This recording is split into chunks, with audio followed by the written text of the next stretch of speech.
O que é um coral, como é feito um coral, quais as condições ideais e qual a sua importância, beleza?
Fala galera, beleza com vocês? Toyd aqui para apresentar um novo projeto deste ano de 2019. O canal Pergunta pro Toyd, um canal voltado mais para as questões da biologia e ciências da natureza, uniu-se ao canal UpGel Atualidades do professor Osvaldo e Emerson. Desta forma, nós vamos fazer aí algumas questões interdisciplinares que vão favorecer você para a prova do Enem de 2019, bem como diversos vestibulares deste país. Então já peço para vocês conhecerem o canal do professor Osvaldo e venha também conhecer o meu canal. Inscreva-se nos dois canais, deixe o seu like, compartilhe e avise os colegas, pois uma vez por mês estaremos publicando aulas interdisciplinares. Professor Osvaldo, do estado de São Paulo, o professor Toyd aqui, do estado do Paraná, rompendo as barreiras geográficas através da internet. Nesta videoaula nós escolhemos um assunto chamado os corais da Amazônia. Repetindo, os corais da Amazônia. Mas eu gostaria de saber do meu colega, professor Osvaldo, acerca das características geográficas e climáticas da Amazônia. Professor, fala aí. E aí, estudante, beleza? Professor Osvaldo aqui. Toide, obrigado pela apresentação. Já que você pediu, eu vou falar um pouquinho da geografia da Amazônia. Senta que lá vem a história.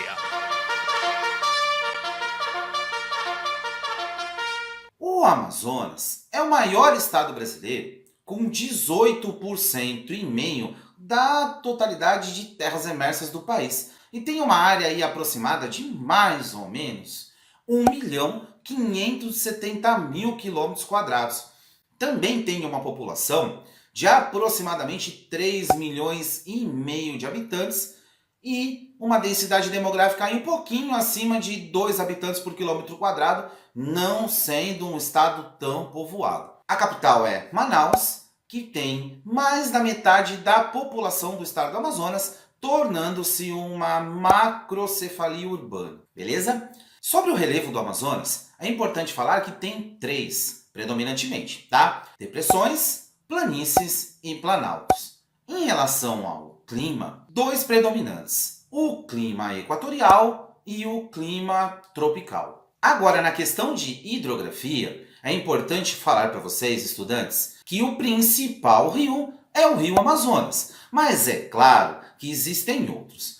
O que é importante vocês saberem do rio Amazonas? O rio Amazonas ele tem uma área dentro do Brasil, dentro do nosso território, de 3.800.000 km², tá? Ocupando aí mais ou menos de 35% a 40% do nosso território.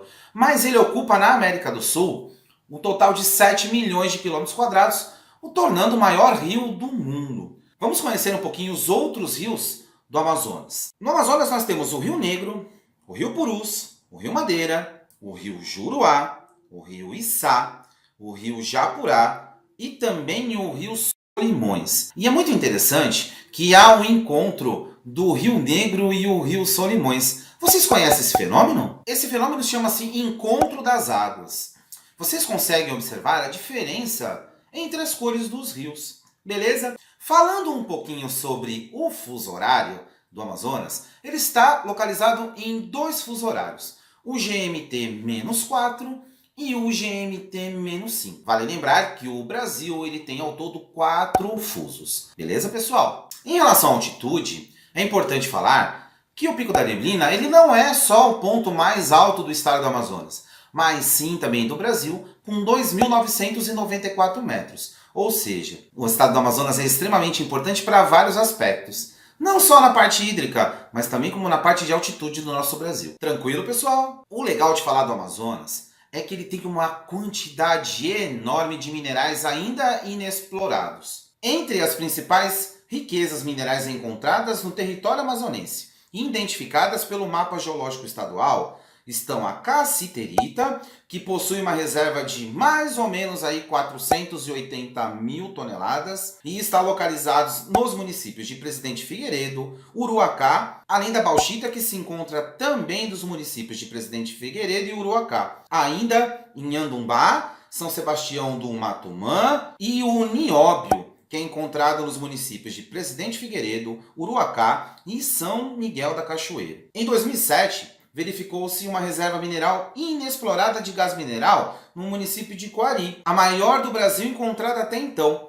cujo seu potencial atinge 62 bilhões 886 milhões e 500 mil metros cúbicos. O gás natural é encontrado nos municípios de Caruarí e Silves. Já o principal mineral em atividade econômica no estado é o estânio, explorado pela mina de Pitinga, localizada no município de Pitinga, pertencente ao município de Presidente Figueiredo. A mina atende a cerca de 70% da demanda nacional. Vai ser destacado também o potássio, que é encontrado na região do Rio Madeira, entre os municípios de Nova Olinda do Norte e Itacoatiara, o calmim, matéria-prima utilizada nas cerâmicas brancas e refratárias, cosméticos e medicamentos, encontrado principalmente na área rural do município de Manaus, além dos outros 23 minérios presentes no subsolo amazonense em quantidades consideráveis, como por exemplo o ouro, o tório e também o ferro. Um fenômeno importante de falar do Amazonas é a chuva de hora certa. Pelo excesso de calor, está localizado próximo à região equatorial, próximo à linha do Equador, e também pela evaporação de águas do Oceano Atlântico e do Rio Amazonas, chove todo dia, mais ou menos na mesma hora. Por isso que os amazonenses criaram esse nome, chuva de hora certa. Olha que interessante, pessoal. Toide, explica um pouquinho pra gente sobre os corais amazônicos. Bom, depois de uma explicação aí, fabulosa sobre as características, a localização e o clima da Amazônia, vamos aqui falar um pouco sobre as características dos animais que formam os tais corais. Os animais que formam os corais são quinidários, segundo filo do reino animal, logo após o porífero, beleza? Vestibulando, Enenzeiro, vê se você acompanha comigo essa linha do tempo. Primeiro nós temos os poríferos, depois os quinidários, plateumintos, nemateumintos, moluscos, anelídeos, artrópodos, equinodermos e cordados. São 9 filos do reino animal. E o segundo filo, que é o filo dos quinidários, antigamente chamado de selenterados, é justamente o filo responsável por dar os seres vivos das barreiras e corais. Os quinidários são eumetazoários, animais que apresentam tecido organizado verdadeiro, formando órgãos e sistemas. Isso é um passo muito importante em relação ao grupo anterior dos poríferos, que não formavam tecido verdadeiro, ou seja, os poríferos eram parazoários, mas aqui os quinidários ou selenterados são eumetazoários. Muitas pessoas acreditam que a região superior de uma medusa é uma cabeça. Não, não é. Eles são anencéfalos, desprovidos de cabeça. Então você não consegue juntar o sistema nervoso em um único órgão como se fosse o cérebro, ou seja, concentrar os neurônios. Não, isso não ocorre. Ele acaba se espalhando difusamente, formando uma rede difusa por aquilo na medusa que nós conheceremos por umbrella, beleza? Aquilo é uma umbrella, não é uma cabeça. Pelo fato de não ter cabeça, a sua simetria é radial. Dá para dividir simetricamente em várias partes iguais. São animais aquáticos, tanto as medusas quanto os pólipos. As medusas são livres para nadar.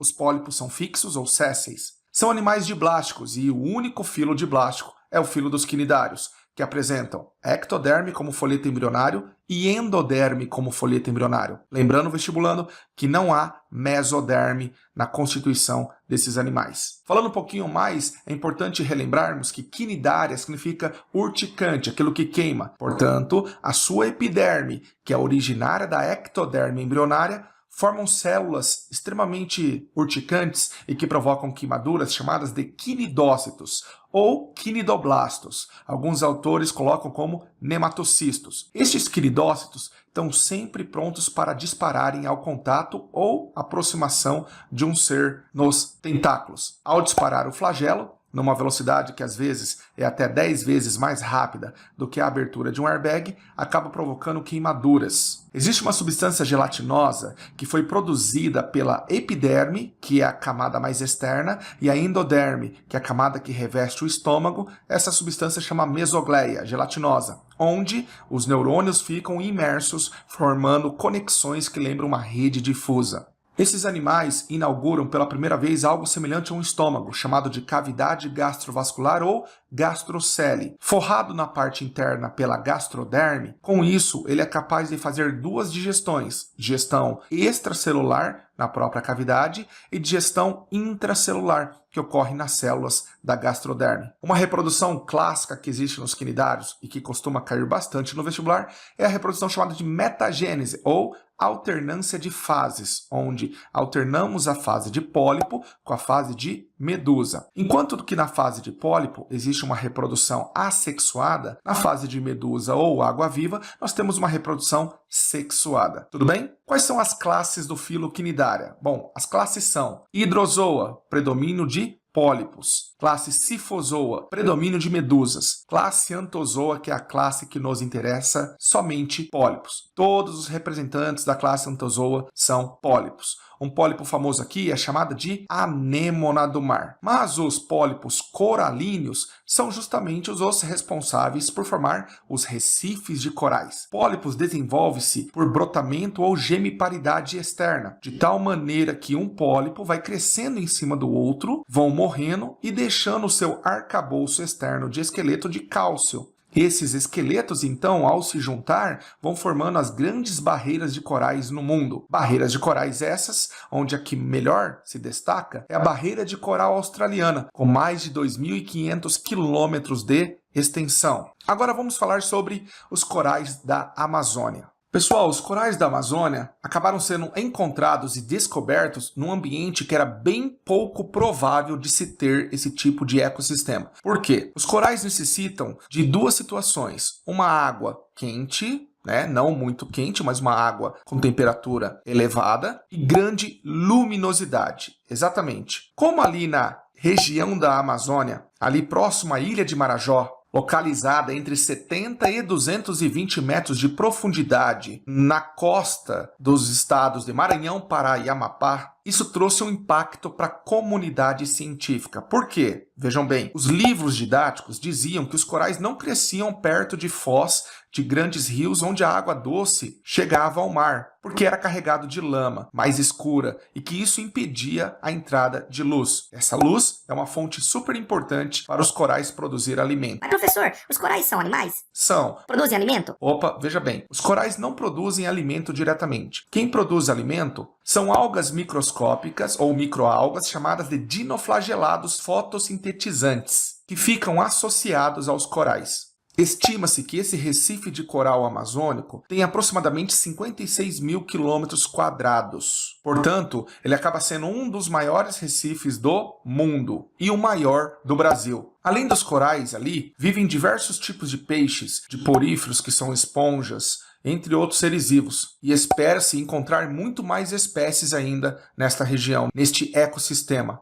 E por que os corais da Amazônia, ou os corais amazônicos, veio à tona na mídia, inclusive podendo cair na prova do Enem? Porque esses corais já estão ameaçados nessa região. Empresas estão muito interessadas em explorar gás e petróleo nessa região. A perfuração e a contaminação por petróleo causaria, pessoal, graves impactos ambientais nesta região, causando a morte de muitas espécies e devastando um bioma de característica muito peculiar. E sobre gás e petróleo, eu e o professor Oswaldo faremos uma aula posterior. E aqui fica a minha sugestão aí, galera. Que tal nós fazermos uma aula sobre gás e petróleo, combustíveis fósseis? Se você acha que sim, deixa o seu comentário aqui no vídeo. Coloque ali que você é a favor dessa videoaula interdisciplinar, beleza? Professor Oswaldo, vou fazer exercício aqui, tá bom? Vejam bem, galera. Uma questão da VUNESP. Olha só. Há 500 milhões de anos, minúsculos animais flutuantes associaram-se a algas microscópicas e fixaram-se às rochas marinhas, formando colônias. A concentração dessas colônias dá origem a áreas naturais inigualáveis pela sua cor, beleza, forma e grande variedade de vida.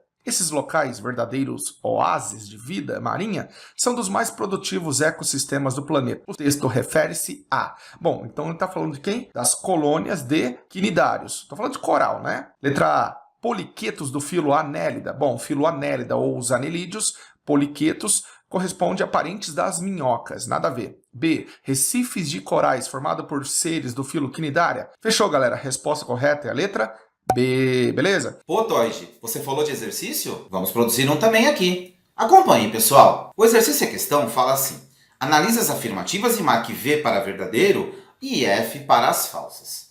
A alternativa A fala que o Rio Amazonas percorre mais de 3.000 quilômetros no território brasileiro, estando presente nos estados do Amazonas e também do Pará. A B. Javari, Jaruá, Purus, Madeira, Tapajós, Xingu, Içá, Japurá, Negro, Trombetas, Paru, Jari são alguns rios dos afluentes do Rio Amazonas no Brasil. A pororoca, fenômeno característico do Rio Amazonas, consiste na formação de ondas em consequências do encontro das águas com o rio com o Oceano Pacífico. A alternativa D fala assim. O Amazonas é considerado o maior rio exclusivamente brasileiro. Vamos à resposta? Quais vocês marcaram aí como verdadeiras? A é verdadeira. No seu percurso natural, o rio Amazonas atravessa o território peruano, corta a porção sul da Colômbia e entra no Brasil pelo estado do Amazonas. Em seguida, ele percorre o Pará e faz o seu caminho até o Oceano Atlântico. A B também é verdadeira. O Rio Amazonas possui vários afluentes. No território brasileiro, os principais são todos os citados na questão. A C, pessoal, ela já é falsa, porque a pororoca são ondas formadas em razão do encontro violento das águas do Rio Amazonas com o Oceano Atlântico. A D também é falsa, já que o Rio Amazonas está presente em outros dois países, Peru e Colômbia. Portanto, ele não é um rio exclusivamente brasileiro. Galera, muito obrigado pela presença de vocês aqui. Vocês não têm noção como o feedback de vocês é importante. Curtam e compartilhem nossos canais, porque quanto mais vezes vocês compartilham, mais vídeos nós vamos produzir para vocês. E compromisso com a gente, com certeza, é cumprir. Por quê? Professor Toide e eu, assim como o professor Emerson, já estamos pensando na terceira aula. Acho que o professor Toide deu uma pista aí no vídeo. Não é verdade, pessoal? Toide, encerra o vídeo pra gente. Espero que você tenha gostado dessa aula. Não se inscreveu nesse canal? Inscreva no meu canal, inscreva no canal do professor Osvaldo e acompanhe as demais aulas super produzidas e de qualidade para vocês. Eu deixo o meu beijo aqui, o meu abraço. Tchau, galera!